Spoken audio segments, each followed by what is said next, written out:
Hello and welcome back. तर कसे आहात तुम्ही सगळे? आय होप की तुम्ही सगळे मस्तच असाल.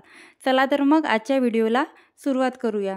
तर गॅसच्या ओट्यावर माझा एवढाच पसारा असतो, म्हणजे रोज जरी दिवसातून 2 टाईम आपण म्हणजे मी जेव्हा स्वयंपाक करते तर माझा ओटा आहे तो असा कचाकच भरून जातो भांड्यांनी.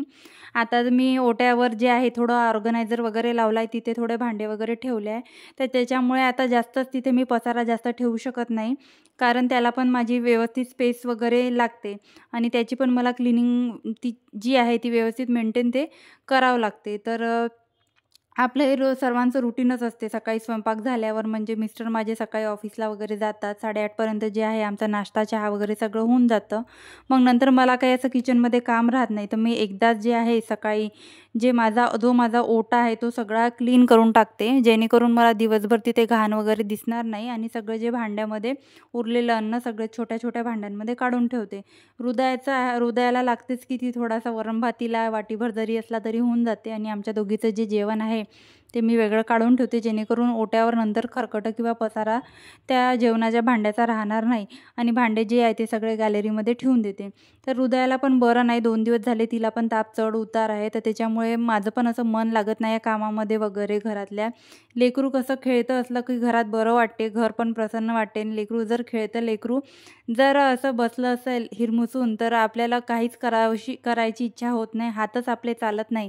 असंच माझं काहीसं झालं आहे. 2 दिवस झाले मला असं काहीच करावंसं वाटत नाही. म्हणून मी छोटे-छोटे जे 2 ब्लॉग आहे, काल मी कबर्ड ऑर्गनायझरचा छोटा ब्लॉग तुमच्यासोबत शेअर केला आणि आज हा छोटासा म्हटलं काउंटर टॉप क्लिनिंगचा तुमच्याशी शेअर करते. त्याच्यामुळे आपली जी आहे ते कनेक्टिव्हिटी पण राहील आणि मी पण हृदयाकडे लक्ष देईन आणि मोठे जर व्लॉग मी मॉर्निंग रुटीन जर वगैरे मोठा जर कुठला व्लॉग जर शूट करत बसली तर माझं हृदयाकडे जे आहे ते दुर्लक्ष होईल. तर ही जी आपली रोजची जे माझी क्लिनिंग आहे ते तर मी करतच असते आणि तिला ताप असल्यामुळे हृदयानं थोडीशी अंगावर येत आहे आणि "मम्मा मुझे बुखार है" अशी बोलत आहे. माहिती नाही का पण ती हिंदीच जास्त बोलते. हिंदी खूप लवकर शिकली. मी रेश्माताईंना पण हा प्रश्न विचारला होता की रेश्माताई की लहान मुलं हिंदी का जास्त लवकर शिकतात? हृदया हिंदी बोलायला शिकली, मराठी पण बोलते, इंग्रजी पण बोलते, पण तिला हिंदी खूप छान जमतं. तर ताई बोलल्या, की बोलतात मुलं सराउंडिंगमुळे पण बोलतात. तर होऊ शकते.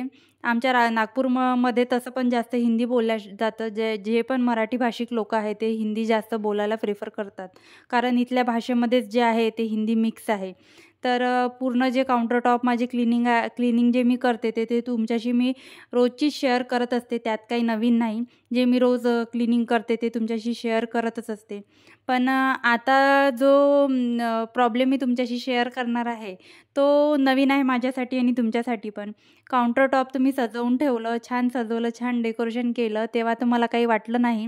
पण जर आता जेव्हा मी क्लिनिंग करायच्या वेळेस विचार करते, तर ते सगळं हाताला लागतं आणि ते पण असं घाण होतं. कधी माझी पिठाचे हातं असते, कधी कसले हातं असते, तर मी तेच डबे जे आहे ते तिथल्या तिथे घेणे आणि ठेवणे, पीठ वगैरे ओढणे, हा प्रॉब्लेम मला आता दिसून येत आहे. तर आधी मी काय करायची ते सगळे साखर, मीठ, चहापत्ती हे जे डबे आहे, ते सगळे इकडे जे माझे कॅबिनेट आहे त्या साईडनी ठेवायची आणि फक्त इथे तेलाची कॅटल आणि घी पॉट जो मला लागतो नेहमी, ते मी एका छोट्या ट्रेमध्ये ठेवायची. तुम्ही माझ्या आधीच्या व्हिडिओमध्ये बघितलंच असेल. पण म्हटलं मला 17दा जे आहे इथे कढईमध्ये आपण तेल तापवत ठेवलं आहे, कधी फोडणी जळत आहे, कधी मीठ आणायला तिकडे जावं लागत आहे, कधी कुकर लावला आहे, इकडे कुकर लावायचा आहे आणि मिठाची भरणी आणायला तिकडे जायचं आहे आणि मिठाची भरणी वगैरे काचेची होती आणि ते वर कॅबिनेटवरून मिठाची भरणी काढता पण घाई ती खाली सटकायची भीती राहत होती.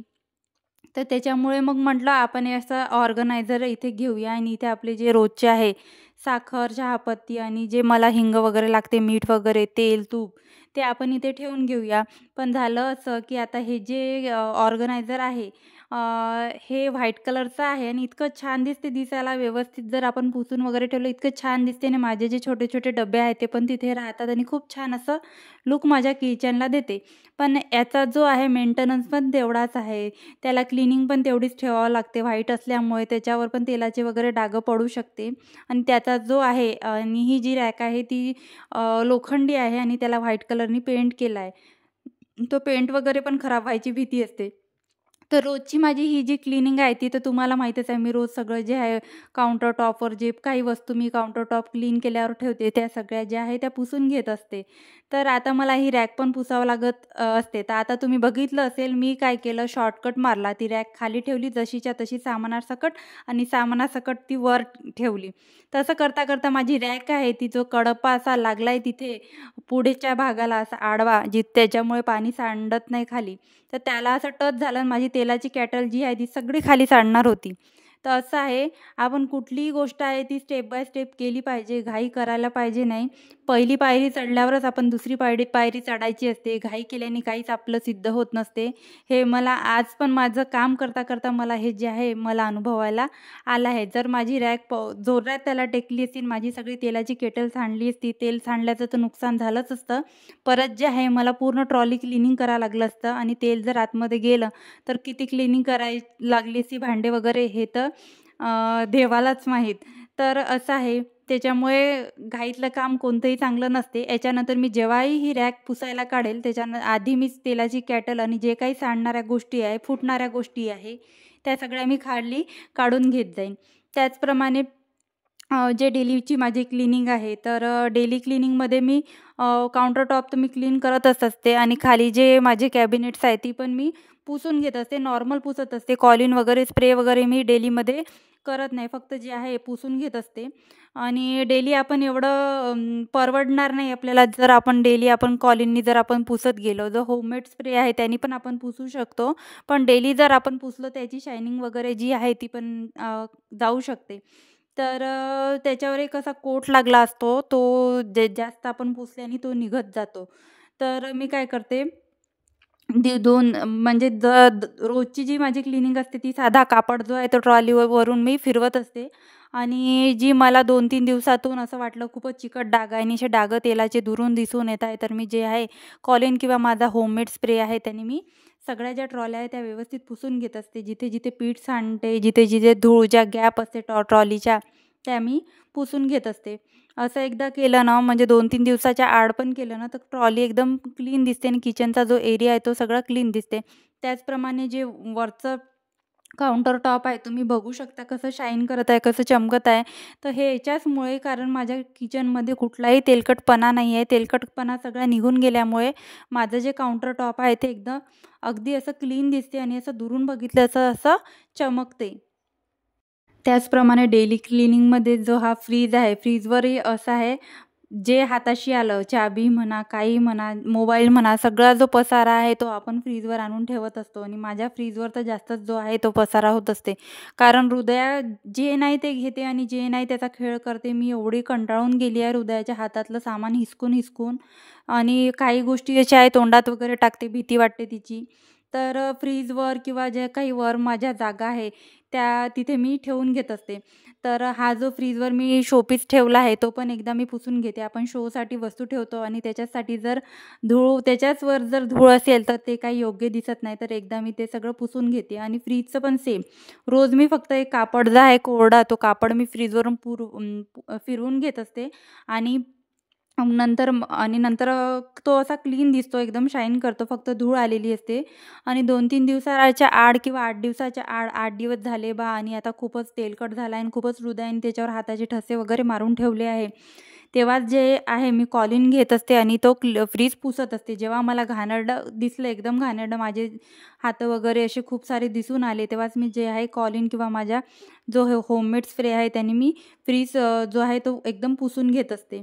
त्याचप्रमाणे माझं फ्रीज वगैरे गॅस ओटा वगैरे पुसून झाला आहे. नेहमी तर मी आधीच जे किचन टॉवेल आहे ते धुवायला टाकत असते. म्हणजे जे आहे गरम पाणी करत असते. मी रोजच माझे किचन टॉवेल धुते आणि माझ्याकडे एक्स्ट्राची किचन टॉवेल नाही आहे. हे फक्त 3-4 आहे आणि हे 3च मी धुवून म्हणजे आज दिवसभर वाढले की मग संध्याकाळी कामी येतात. परत दुसऱ्या दिवशी सकाळपर्यंत ते कामी येतात. मग सकाळचं माझं किचन टॉवेलचं काम झालं की मी परत सकाळी ते पाण्यामध्ये भिजू घालते आणि परत ते जे आहे ते वॉश करून घेते. एक्स्ट्राची माझ्याजवळ अशी किचन टॉवेल वगैरे नाही आहे की आज जर मी धुवायला टाकले की उद्या मी दुसरी किचन टॉवेल काढेल, असं नाही आहे. आणि मला अशा गोष्टींमध्ये इन्व्हेस्ट पण करायचं नाही आहे.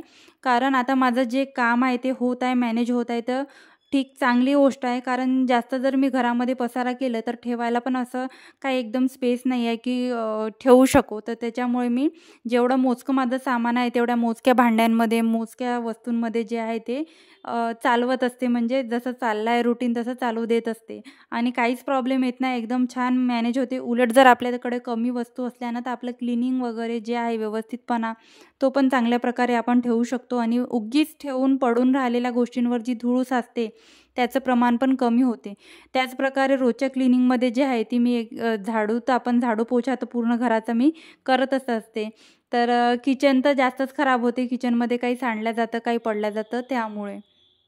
तर मैत्रिणींनो, तुम्हाला माझे व्हिडिओ कसे वाटतात मला कमेंटमध्ये नक्की सांगा. आणि हो, व्हिडिओ जर तुम्हाला आवडत असेल तर व्हिडिओला एक लाईक आणि तुमच्या मित्रमैत्रिणी किंवा फॅमिलीमध्ये शेअर करायला विसरू नका. आणि हो, चॅनलला सबस्क्राईब करा. Bye bye.